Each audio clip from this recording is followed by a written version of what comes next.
We're just over halfway through the series, and already you should have picked up some pretty useful skills. You now know how to enter a mindful state at any time, so you can better appreciate your surroundings or at least just escape the stress for a few moments of respite. But let's rewind and look at that stress in a little more detail. What is it about stress that makes it so serious? Why are we trying to combat stress? And is stress always bad? Actually, stress is something that is sorely misunderstood by a lot of people. Stress is not really one thing, rather, it's a spectrum of responses that occur in response to dangerous situations. Essentially, when you detect danger, your body's response is to release hormones and neurotransmitters that trigger the fight or flight response. This is the response that we described earlier, and it's modulated by the following hormones stroke neurotransmitters. And neurotransmitters are like hormones, but they affect the brain more directly and they don't last as long. And they are dopamine, epinephrine, norepinephrine, serotonin, cortisol, glutamate, testosterone, and estrogen. Together, these cause a number of symptoms that you should be familiar with if you've ever gotten into an argument, fight, or a dangerous predicament. And if you haven't, oh, who are you? Now, these symptoms include a sense of dread, racing thoughts, shaking, muscle contraction, vasodilation, which is a widening of the veins, increased heart rate, pupil dilation, resistance to pain, suppression of the immune system and digestive system so that more blood and resources can be sent to the brain and muscles, increased sensitivity to sounds and light, tunnel vision, rapid breathing, sweating, and increased blood viscosity to encourage the blood to clot in case of an injury. In short, our body goes into a high performance mode by diverting energy and supplies away from maintenance tasks and less immediately urgent processes. Our strength, speed, and ability to fight or climb increase, and this makes us more powerful and better able to respond. This response evolved in the wild in order to help us protect ourselves in case of danger. If we saw a predator or we saw a forest fire, then these changes would help us escape. Likewise, we will become better fighters when competing with members of our own species for resources. And sometimes in the modern world, this response can be exactly what we need. If a mugger pulls a knife on you, then this will give you the best chance of running away to live another day. But the problem comes when the threat isn't a physical threat and when it isn't an immediate threat. We simply live in a world that we didn't evolve for, and this means many of our systems are essentially outdated.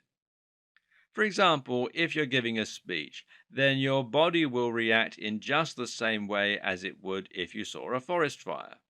And in this case, none of the changes would help at all. You'd be more likely to stutter, you'd look sweaty, and your voice might even change. And if you panic, and sometimes stress can feel like a heart problem, then this can eventually create a vicious circle causing you to get more and more stressed, eventually hyperventilating and passing out as a result. And this is what happens in the case of an anxiety attack. Moreover, this is also how we respond to being in debt, or hating our jobs, or waiting to hear back about an offer we put in on a house. But we can't run away from these problems and we can't fight them. And this means that the fight or flight response can continue on a low level for a long duration of time. And this is what we call chronic stress, and it's bad for all kinds of reasons. For starters, chronic stress means that our immune system and digestion are suppressed for long periods of time. This can lead to malabsorption as we become less able to get extra nutrients from our food, and it can prevent us from sleeping and it can make us more immune to disease. What's more is that eventually this stress can cause us to run out of the catecholamine neurotransmitters that allow us to focus. This is called adrenal fatigue and it's linked with depression and chronic anxiety. Note as well that no neurotransmitter and no hormones work in a vacuum. If you increase one, you alter others. And when you increase cortisol, associated with chronic stress in particular, you also increase ghrelin, the hunger hormone.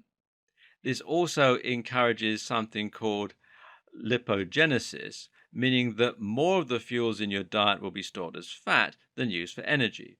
In fact, cortisol even breaks down muscle by producing something called myostatin, which signals the body to break down muscle for energy. So it's important for your physique as well that you learn not to feel stressed when it isn't useful. And this is why it's so important that we learn to respond appropriately to the situation at hand and to suppress stress when it isn't appropriate, so that we can carry on enjoying life and staying healthy. Mindfulness is the path to that eventuality. But the thing is, there is such a thing as positive stress. The aim here is not to completely remove stress from your life, rather, it's just to control it. And as we've already seen, stress is a positive tool if you're trying to enhance your physical performance. If you're in a race or if you're surfing, then this response is exactly what you need in order to get things done.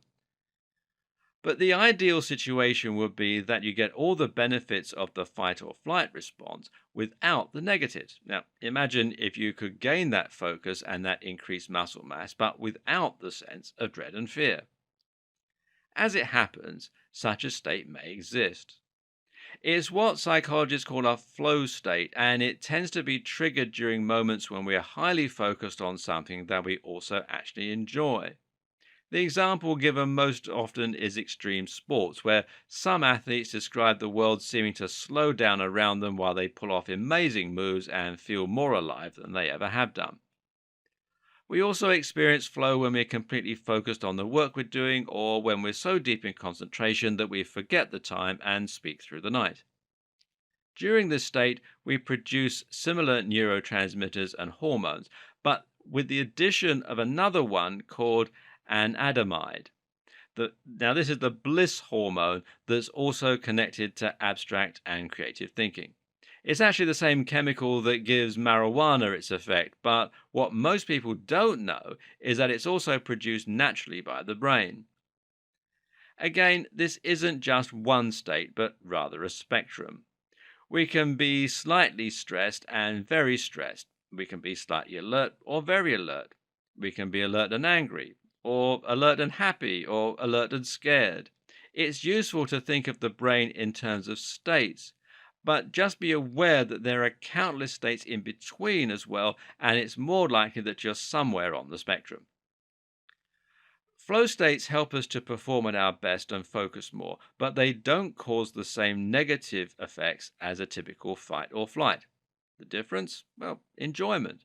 So, if you can try and tap into the enjoyment of what you're doing and see it as a fun challenge rather than something terrible, then you're more likely to get into that flow. Find the fun in what you're doing, find what you're passionate about in it, and learn to actually enjoy it. And you can do all this using very similar strategies to the cognitive restructuring that we've already seen. And likewise, you also need a low level of eustress. Eustress is the equivalent of chronic stress, but it's once again a more positive form. Eustress is the kind of stress that motivates us to do things. For example, if you have an exam coming up and you don't experience any stress at all, then there's a good chance that you're not going to revise for it, and as such, you won't get very good grades. Having just the right amount of low level stress is what you need to make sure you start revising early and to do the best you can. Eustress doesn't have to mean negative motivation. It can also mean positive motivation. For instance, stressing that you might not achieve the things you really want to achieve. It's stress, but it's based around something positive.